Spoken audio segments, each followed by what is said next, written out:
Sani cari Veneti, buon Caudean Veneto. Vamos explicar um pouquinho nesse vídeo aqui o que significa esse Caudean Veneto, ou seja, o primeiro dia do ano Vêneto. Mas por que primeiro dia do ano Vêneto se estamos em março, se é 1º de março? Bem, fica no vídeo até o final que eu vou explicar direito essa história aqui para vocês. Antes disso, curte o vídeo, não esquece de se inscrever no canal e também de ativar o sininho das notificações para receber sempre aí o conteúdo das notificações no seu YouTube, enfim, no seu celular e assim por diante. Eu sou Fernando Menegatti, bem-vindo ao canal Lenguamare. Essa aqui é uma data muito importante e, na verdade, a gente pouco discute, sim, a gente fala sobre a data, mas não discute em comemoração do quê? É certo que sabemos que o primeiro de ano, né, ele era sempre comemorado lá em março porque tinha a ver com o solstício, com o inverno, isso já vem de muito tempo atrás. E sempre foi uma cultura, digamos, humana de comemorar essa virada do ano em sincronia às estações, né, às mudanças das estações. Então, a partir disso, a partir de março, começa a esquentar mais na Europa, a vida floresce, e aí era um ciclo, né, de mudança e ao qual eles encaixaram essa virada aqui de ano. E aí depois, com o calendário gregoriano, tudo mudou, né? O Papa Gregório fez essa alteração porque existiam alguns erros aí de contagem, eles não conseguiam fazer direito ali a cronologia também com o cristianismo, mas não só com o cristianismo, existiam outras coisas ali que faltavam uns dias e tal, e eles resolveram acertar, fazer uns cálculos e acertar, e aí contar a partir então do nascimento de Cristo. Mas uma coisa que a gente nunca fala, o que se comemorava então para os vênetos o dia 1 de março? É claro que nós estamos falando sobre tradição, algo muito, mas muito antigo, e agora eu não vou falar que isso ficasse, né, evidente para todos os vênetos, mas assim, com base na literatura, a comemoração do dia 1º de março, com base na literatura que se baseia na tradição, é óbvio, né?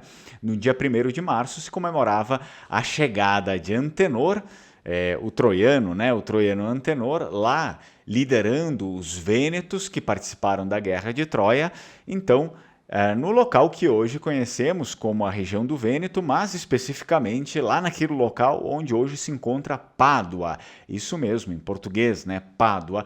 Então, Antenor chega, né, liderando os vênetos que tinham perdido o seu líder militar na Guerra de Troia, e aí eles vão lá e fundam a cidade de Pádua, que é a cidade mais antiga do Vêneto e uma das mais antigas da Península Italiana. É importante que a gente veja algumas coisas aqui. É claro que existe, por se tratar de tradição, muitos ficam em dúvidas, né? Mas será que foi isso mesmo? Enfim, existe uma série aí de dúvidas. Eu vou tentar dar um pouco a minha visão a respeito disso. Primeiramente, os gregos chamavam os vênetos de Eneti. Então, se tinha ali durante a tradição, enfim, da língua grega e também depois do latim, esse fenômeno de não pronunciar a letra V. Então, os gregos não pronunciavam a letra V e depois, mais tarde, com a chegada dos romanos, o latim a gente percebe também que eles não pronunciavam a letra V. Naturalmente, eles falavam Eneti, né? Eneti. E depois, claro, os vênetos, por meio das runas, né, das runas vênetas antigas, eles deixaram aquelas runas e a gente foi vendo ali, foi fazendo uma assimilação, principalmente depois da decodificação dessas runas em 1800, mais ou menos por ali, começa a ser notado que eles escreviam já com um V, né, Venetkens, que não se sabe ao certo se é uma palavra inteira, por exemplo, se a etimologia que aquela pessoa escreveu era Venetkens, era como eles se chamavam, apenas Venet, e aí o Kens poderia ser alguma outra coisa, né? Uma preposição. Então, a língua vêneta antiga era escrita desse jeito, poderia ser Venetkens, por exemplo, como o latim, né? Venetorum, esse no final aqui, rum no final, seria dos vênetos, assim como poderia acontecer aqui Venetkens, alguma coisa dos vênetos. Enfim, são coisas que a gente precisa ainda decodificar melhor.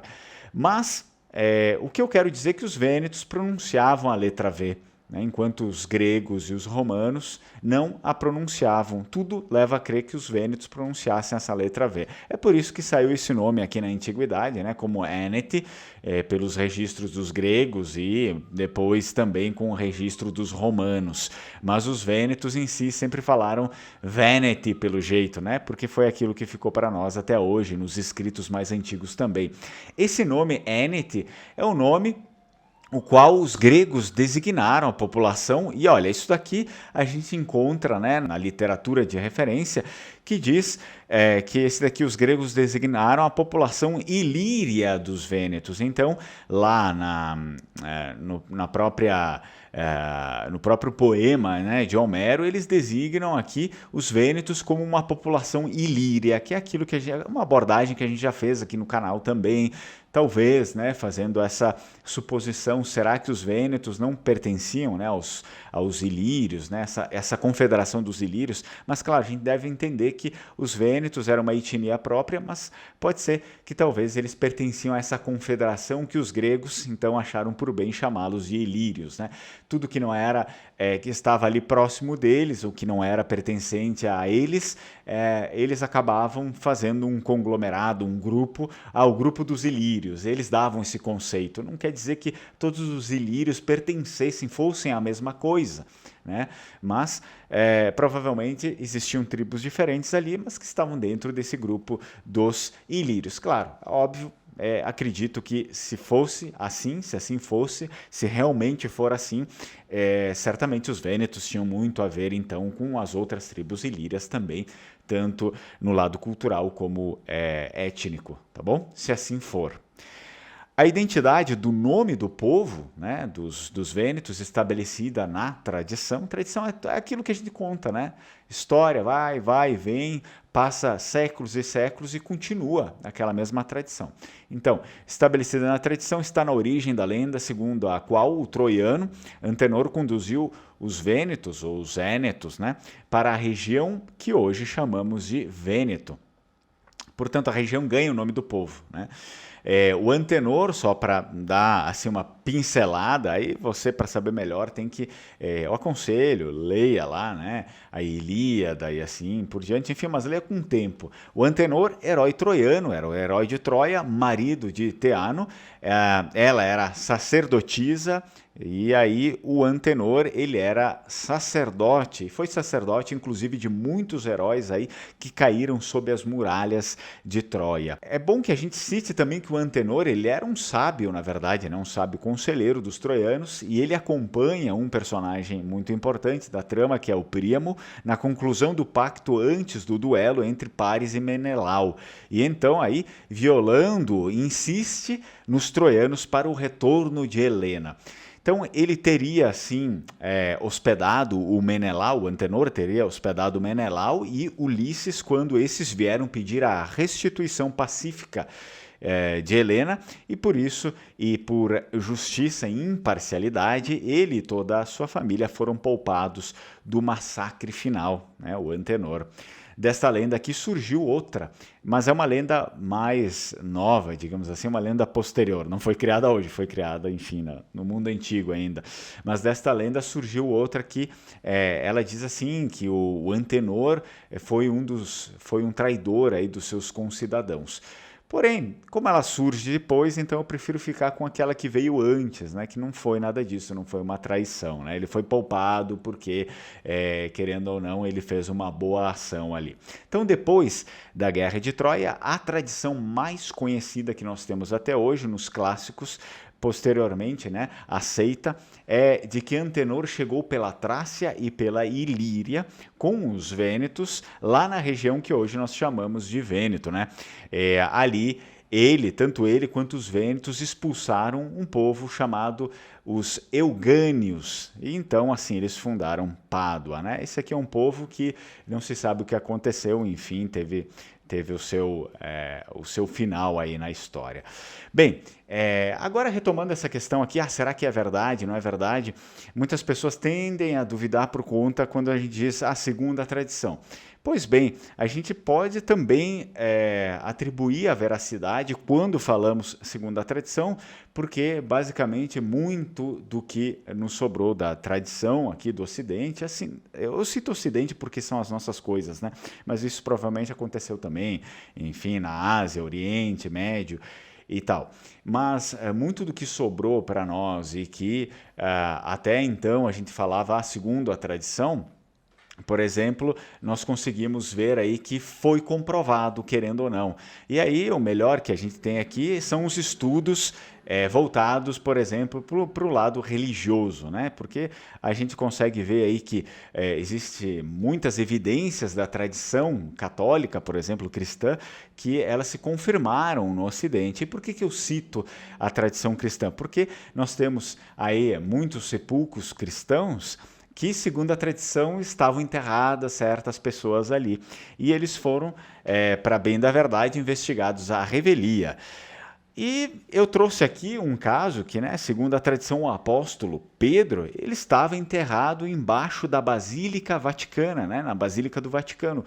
E ali todos, passaram séculos e séculos, todos os estudiosos, né, duvidavam disso.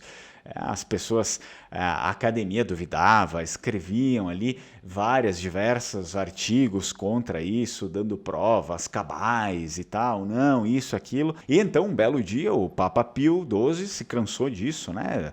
E tal, não tá. Então ele dispôs uma escavação arqueológica sobre o altar-mor da Basílica Vaticana, e essa aconteceu por 10 anos, né? Entre 1939 a 1949, e foi levada a cabo por 4 estudiosos de arqueologia, arquitetura e história da arte. As escavações então revelaram uma pequena capela e dali provém um importantíssimo documento de prova. Trata-se de um fragmento extremamente pequeno de 3,2 centímetros por 5,8 centímetros de reboco vermelho, sobre o qual está grafitado em grego a expressão Petrokenei, ou seja, Pedro está aqui.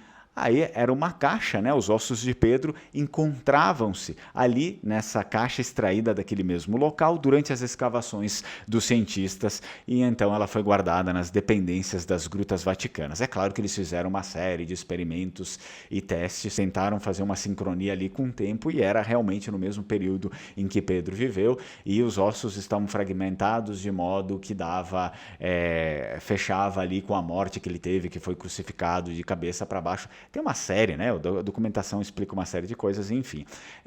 Realmente ali estavam os ossos de São Pedro, uma tradição de 2000 anos, que todo mundo falava segundo a tradição, e todo mundo que duvidava, aí teve que calar a boca. É por isso que a gente também não tem como duvidar ali quando se fala de segundo a tradição, porque muitas vezes está mais correta o segundo a tradição, né, o boca a boca, do que certas conclusões que a gente tira, nós que somos de um período muito à frente e já meio assim, né, tudo tem que ser muito comprovado no preto e no branco, e naquela época as coisas eram um pouco diferentes, mas não quer dizer que muitas dessas, do que eles nos puseram não é verdade, né? Então a gente precisa também ser um pouco humildes nesse caso aqui. Muito bem, espero que eu tenha agregado alguma coisa no conhecimento de vocês e também tenha deixado claro, né, para muitas pessoas que veem isso nas redes sociais e não entendem, e outras pessoas que estão ingressando agora no estudo das tradições vênetas.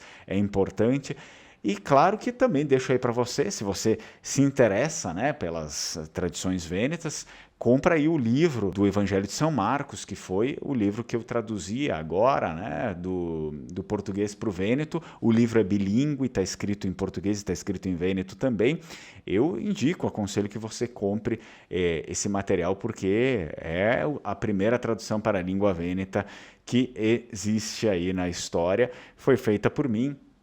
Logo mais os exemplares estão chegando e eu vou enviar para o pessoal aí, Brasil afora, e também para o estrangeiro. Muito bem, agradeço aí a audiência de vocês e nos vemos no próximo vídeo. Tchau, tchau, Strucon.